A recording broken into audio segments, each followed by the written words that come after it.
Why options to more tolerably interact with the memory are helpful with complex trauma and EMDR therapy. The episodes that follow this one provide options that can help your clients moderate the amount of distress that comes into awareness by adjusting how the client interacts with the memory.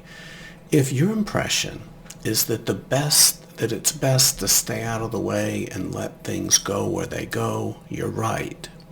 But sometimes, with clients with really complex trauma, that's not a good idea. We can appreciate that a toddler needs to bump around the living room, even if that means some occasional bumps and upset.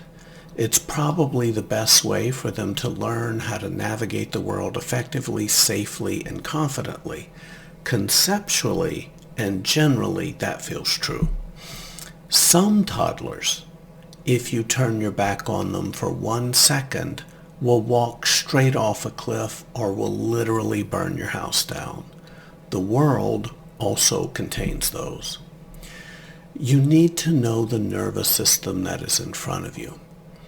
Other podcasts in this series will address strategies to help you work in tolerable memories. The grouping of podcasts that follows is about how to promote the client staying inside their window of tolerance by making small adjustments to how they interact with the memory. I often use the boat and the fish metaphor, with the boat being the fund of the client's right now adaptive information and the fish being the memory you're trying to land in the boat. Imagine the client is in an 8-foot canoe and is hooked to a 5-foot fish. That memory is theoretically landable using the adaptive information that is accessible. But how you interact with that memory matters. It's not just the total size of the memory, it's how you reel it in. And if you stand on the seat of the canoe and you just yank and yank and yank, you're likely to flip over. It's not just the size of the memory. Are the pieces you're activating coming in tolerable and noticeable chunks? That is a highly relevant question with clients with severe trauma for these reasons. Clients metabolize the distress that comes into awareness by present-based noticing. Often, the closer they get to flooded, the more likely they are to be out of present awareness and the more likely that they are to be in the memory. The body starting to take an intolerable state often causes a parts battle related to the management of that pending body-based catastrophe. So it's hard for parts of you to take an open, mindful, and noticing stance when you feel on fire.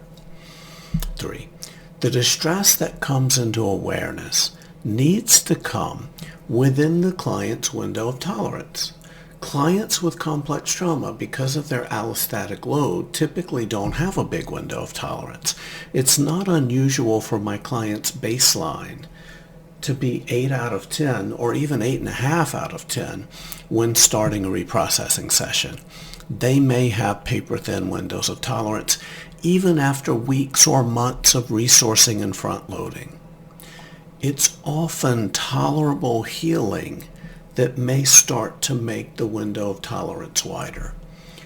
4. Remember, we aren't just noticing distress. Beneath the surface, the client's nervous system is metabolizing the old stuck information into the existing adaptive information already held in the client's nervous system. What happens to the parts of the brain that hold that rational information when we get flooded?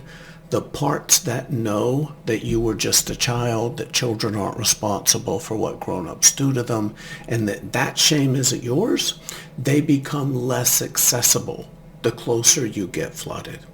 The closer the client is to flooding, often the smaller and farther away the boat becomes. This decreases the chance that any of that noticing will be productive. All of this is to say that when working with clients with complex trauma, we need to work in tolerable territories and in tolerable ways. That information is not new to you. The idea that complex trauma doesn't want to come out in tolerable chunks is also not new to you. These episodes are strategies to help promote distressing content, coming into awareness in smaller, more tolerable, and ultimately more productive ways. As we'll see, the hardest and least efficient way to do EMDR therapy with clients with complex trauma is in ways that are not tolerable. Here are some options you can use when they're clinically and reasonably justified. Several of them have the advantage of being Shapiro-recommended resources in their own right for clients with complex trauma.